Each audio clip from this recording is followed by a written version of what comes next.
సాధారణంగా ప్రభుత్వ జీవోలు సచివాలయాల్లో విడుదలవుతుంటాయి. దానికి సంబంధించిన వివరాలు సంబంధిత వ్యక్తులకు తప్ప ఎవరికీ తెలియని పరిస్థితి ఉంటుంది. అయితే ఏపీ చరిత్రలో మొట్టమొదటిసారిగా ప్రజల మధ్యనే ఆక్వా రైతులకు సంబంధించి యూనిట్ కరెంటును ₹50 ఇస్తూ జీవో విడుదల చేసింది ఏపీ ప్రభుత్వం. దీనికి సంబంధించి పాలకొల్లులో జరిగినటువంటి కార్యక్రమంలో మంత్రులు అచ్చెన్నాయుడు, అదేవిధంగా గొట్టిపాటి రవికుమార్, నిమ్మల రామానాయుడు సమక్షంలో మొత్తం ఆక్వా రైతులు, అదేవిధంగా అధికారుల సమక్షంలో ఈ జీవో విడుదలైంది.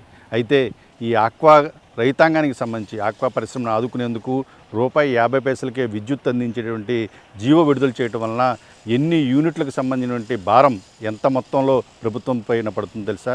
450 కోట్ల యూనిట్లకు సంబంధించినటువంటి విద్యుత్ సబ్సిడీని ఆంధ్రప్రదేశ్ రాష్ట్ర ప్రభుత్వం భరిస్తున్న పరిస్థితి కనిపిస్తోంది. యూనిట్ ఇప్పటివరకు కూడా ₹3.85 చొప్పున రైతాంగం చెల్లించాల్సినటువంటి పరిస్థితి ఉంటే దాంట్లో ప్రస్తుతం ₹50 రైతు చెల్లిస్తే మిగిలిన ₹2.35 ఆంధ్రప్రదేశ్ ప్రభుత్వం చెల్లించేటువంటి పరిస్థితి కనిపిస్తోంది. ఇప్పటివరకు కూడా దాదాపుగా 350 కోట్ల యూనిట్లకు ఆల్రెడీ ఆంధ్రప్రదేశ్ ప్రభుత్వం ఈ భారాన్ని భరిస్తుంది.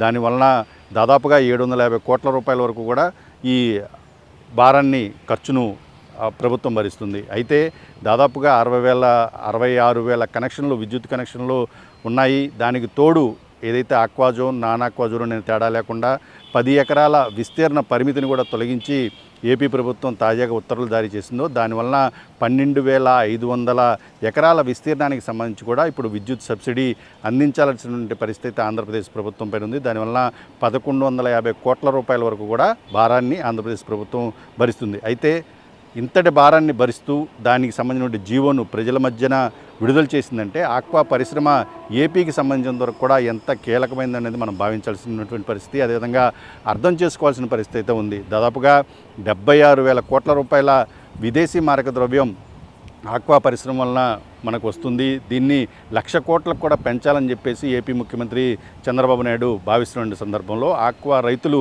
గత ఏడాది కాలంగా కూడా వివిధ సందర్భాల్లో, వివిధ దశల్లో, వివిధ రూపాల్లో పోరాటం చేస్తూ వచ్చారు.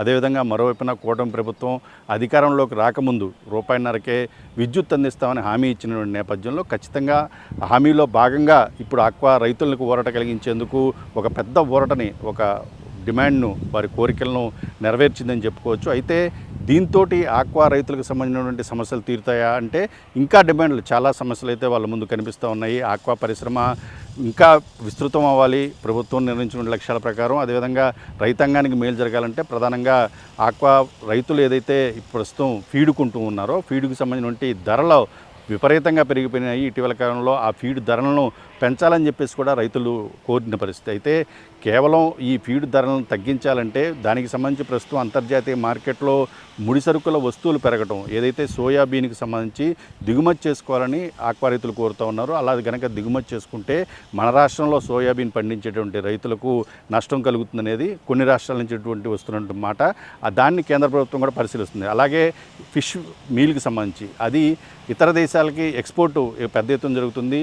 దాన్ని ఆపడం ద్వారా ఇక్కడ ఉన్నటువంటి ఏదైతే ఆక్వా ఫీడ్ తయారు చేసిన కంపెనీలు ఉంటాయో వాళ్ళకి మేలు జరిగే విధంగా నిర్ణయం తీసుకుంటే ఆ ప్రాంతంలో, ఆ రాష్ట్రంలో ఫిష్ మీల్ ఎక్స్పోర్ట్ చేసేటువంటి మత్స్యకారులు కూడా నష్టపోతారు. ఈ క్రమంలోనే ఈ రెండింటిని సమన్వయం చేసుకుంటూ, ఈ రెండింటిని బేరేజ్ చేసుకుంటూ ఒక ప్రాంతంలో మన రాష్ట్రంలో ఆక్వా రైతులందరూ కోరుతూ ఉన్నారు ఫిష్ మీట్కి సంబంధించి కానీ, సోయా దానికి సంబంధించి కానీ, ఇతర రాష్ట్రాల డిమాండ్లు వేరే రకంగా ఉన్నాయి. వీటన్నిటినీ కూడా అనుసంధానం చేసుకుంటూ కేంద్ర ప్రభుత్వం త్వరలోనే ఒక మంచి నిర్ణయం అయితే తీసుకుంటుందని చెప్తున్నారు. దీనికి సంబంధించి కూడా ఎప్పటికప్పుడు రాష్ట్ర ప్రభుత్వం కూడా కేంద్రంతో సంప్రదింపులు జరుగుతున్న పరిస్థితి కనిపిస్తుంది. ఇక రెండో వైపున చూసుకుంటే ఎక్స్పోర్ట్లకు సంబంధించి దాదాపుగా ఆక్వాలో రొయ్యలు కౌంటును బట్టి ధరను ఎక్స్పోర్ట్లు కొనుగోలు చేస్తుంటారు. దీనికి సంబంధించి వేరియేషన్స్ ఏవైతే ఉన్నాయో, వ్యత్యాసాలు, దీనికి సంబంధించిన దానిపైన కూడా రైతాంగం పెద్ద ఎత్తున డిమాండ్ చేస్తుంది. వేరియేషన్స్ను మోసపూరితంగా కూడా ఎక్స్పోర్టర్లు రైతులకు నష్టపరిచే విధంగా కూడా ఎప్పటికప్పుడు తరచుగా కూడా మారుస్తున్న నేపథ్యంలో రైతులకు నష్టపరుస్తున్నారు. కాబట్టి దానిపైన కూడా ఒక విధానపరమైన నిర్ణయాలు తీసుకోవాలి.